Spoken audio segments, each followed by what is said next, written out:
நிறைய பேர் business ideas தாங்க கேட்குறீங்க. ஸோ அதை பற்றி இந்த வீடியோவில் நம்ம பார்க்கலாம். அங்கங்கே உள்ளார நிறைய டிப்ஸ் சொல்லியிருக்கேன். ஸோ வீடியோ ஸ்கிப் பண்ணாமல் ஃபுல்லாக பாருங்கள். கண்டிப்பாக ஒரு லைக் போட்டுட்டு பாருங்கள். ஸோ ப்ரூச் பெயிண்டில் பார்த்தீங்கன்னா 2 வெரைட்டிஸ் இருக்குங்க. ஒன்று வந்து 2 ஹோல் இருக்கும், இன்னொன்று வந்து 3 ஹோல் இருக்குங்க. நான் மேக்ஸிமம் 2 ஹோல் இருக்கிறதா வாங்கியிருக்கேன். ஸோ இந்த மாதிரி ப்ரூச் பெயிண்ட்ஸ் வந்து நமக்கு 10 பீசஸ் 30 ருபீஸ் அந்த மாதிரி சேல்ஸ் பண்ணுறாங்க. ஓகேங்க, நம்ம இந்த ஆர்டரை பற்றி பார்த்துடலாம். இந்த ஆர்டரில் தான் பிஸ்னஸ் டிப்ஸ் அண்ட் ட்ரிக்ஸ் உங்களுக்கு சொல்ல போகிறேன். ஸோ இதில் பார்த்தீங்கன்னா எனக்கு வந்து யுஎஸ் ஆர்டருங்க. ஃபஸ்ட்டு இந்த ஆர்டர் எப்படி கிடச்சிது அப்படிங்கிறத பார்க்கலாம். இந்த ஆர்டர் பார்த்திங்கன்னா எனக்கு வந்துட்டு ஒரு ஸ்டேட்டு 50 ஸ்டேட்ஸ் கேட்டிருந்தாங்கங்க. அதை பண்ணி கொடுத்துருந்தேன் அவங்களுக்கு. ஸோ வந்து அவங்க வந்துட்டு சல்வாருக்கு வந்து ரிட்டன் கிஃப்டாக கொடுக்கறதுக்காக அந்த ஸ்டெட் எனக்கு ஆர்டர் பண்ணியிருந்தாங்க. அது கூடவே சேர்த்திட்டு சாம்பிளுக்கு வந்து ஒரு 2-3 ப்ரூச் பெயிண்ட் கேட்டிருந்தாங்க அஃபோர்டபுளாக. பட் வந்துட்டு டிஃப்ரெண்ட் டிசைன்ஸில் கேட்டிருந்தாங்க. நான் இந்த பிகாக் டிசைன் ஒன்று பண்ணியிருந்தேங்க. இன்னொன்று பார்த்திங்கன்னா கொஞ்சம் வேறு வேறு டைப்பில் நான் பண்ணி கொடுத்துருந்தேன். எல்லாமே வந்துட்டு நம்ம சும்மா அவங்களுக்கு சாம்பிளுக்கு பண்ணி கொடுத்துருந்தேன். அவங்க கைக்கு எப்படியும் இங்கேருந்து கோயம்புத்தூர் போச்சுங்க. கோயம்புத்தூர்லேருந்து அவங்க அனுப்பிச்சி விட்டாங்க யூஎஸ்க்கு. ஸோ அது ரீச் ஆக 1 வீக் டைம் எடுத்துருச்சு. ஸோ 1 வீக் அப்புறமா அந்த கஸ்டமர் எனக்கு ஆர்டர் மறுபடியும் வந்துட்டு ஃபோன் பண்ணியிருந்தாங்க. சிஸ்டர் சூப்பராக இருந்துச்சு ஸ்டெட்டு. அது கூட நீங்கள் பீகாக் அனுப்பிச்சிருந்தீங்க இல்லையா, அதுவுமே நல்லா இருந்துச்சு. எனக்கு பீகாக் டிசைன் தான் பிடிச்சிருந்துச்சு. எனக்கு இன்னொரு 15 வந்து எனக்கு பண்ணி கொடுங்க, டிஃப்ரெண்ட் கலர்ஸில் இருக்கட்டும். அதுக்கப்புறம் அது கூட நான் வந்து பேங்கிள்ஸும் உங்களுக்கு ஆர்டர் பண்ணுறேன் அப்படின்னு சொல்லிட்டு ஒரு பேங்கிள் செட்டும் வந்து ஒரு 30 பேர் ஆர்டர் பண்ணியிருந்தாங்கங்க. ஸோ இந்த மாதிரி தான் இந்த ஆர்டர் போச்சு. ஸோ இதோட ரேட் அவங்க கேட்டிருந்தாங்க. நான் நார்மலாக வந்துட்டு அதாவது ஒரு பீஸ் செய்கிறதுக்கும் நம்ம நிறைய பீஸ் செய்கிறதுக்கும் வித்தியாசம் இருக்குதுங்க. ஸோ நார்மலாக வந்துட்டு சிஸ்டர் எனக்கு வந்துட்டு இவ்வளோ ஆகும் அப்படின்றத ரொம்ப கம்மி ரேட்டுக்கு நான் சொல்லியிருந்தேன். ரேட்டு சொல்ல விரும்பலைங்க. ஸோ வந்துட்டு ரொம்ப கம்மி ரேட்டுக்கு சொல்லிட்டேன். ஸோ என்ன மாதிரி நிறைய பேர் இந்த மாதிரி இருப்பீங்க.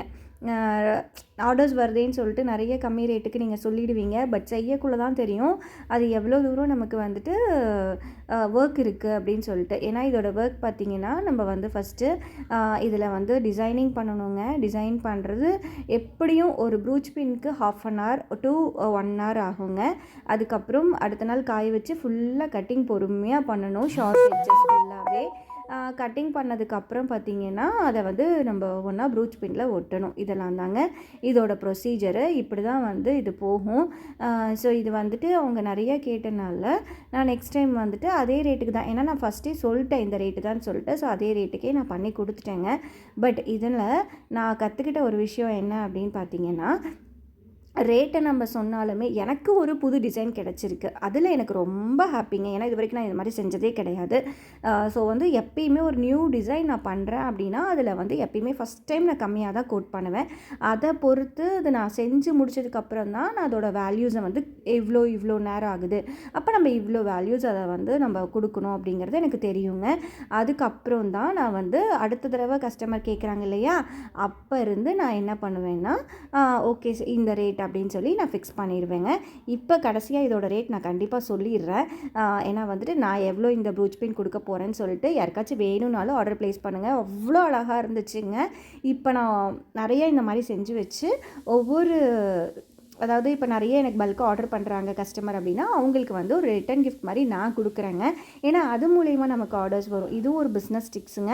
நம்ம வந்துட்டு சின்ன சின்ன விஷயத்த வந்து நல்லா இருக்க அழகாக இருக்கிற பொருளை வந்து கஸ்டமருக்கு வந்துட்டு ஒரு ரிட்டன் கிஃப்டாக கொடுக்குறோம் அந்த ஆர்டர் கூட அப்படின்னு சொல்லி பண்ணோம் அப்படின்னா கண்டிப்பாக வந்து அதை பார்த்துட்டு அழகாக இருக்குதுன்னு சொல்லிட்டு நெக்ஸ்ட் டைம் வந்து நம்மக்கிட்ட வாங்குறதுக்கு நிறைய சான்ஸ் இருக்குதுங்க.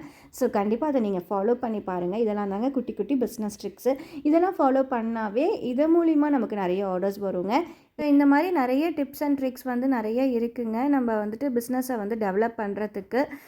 ஸோ ஃபஸ்ட்டு வந்து ரேட்டு கம்மி நான் நினச்சிருந்தேன்னா கண்டிப்பாக இந்த ஆர்டரை நான் எடுத்துருக்க முடியாது. இந்த மாதிரி டிசைன்ஸ் எனக்கு கிடச்சிருக்காதுங்க. ஸோ வந்து இப்போ வந்துட்டு இது மூலிமா எனக்கு இன்னும் நிறைய ஆர்டர்ஸ் வரும் நான் கண்டிப்பாக நம்புகிறேன். ஏன்னா வந்துட்டு இது வந்து அவ்வளோ அழகாக இருக்குங்க இந்த டிசைனு. ஸோ இந்த மாதிரி ரிட்டன் கிஃப்ட் ஐடியாஸ் இப்போ நவராத்திரிக்கு கூட நிறையா போகுங்க. ஸோ நீங்கள் யாராச்சும் வந்து நவராத்திரிக்கு வேணும் அப்படின்னாலுமே ஆர்டர் ப்ளேஸ் பண்ணுறதுனா என்னோடய வாட்ஸ்அப் நம்பர் காண்டாக்ட் பண்ணி ஆர்டர் ப்ளேஸ் பண்ணிக்கோங்க.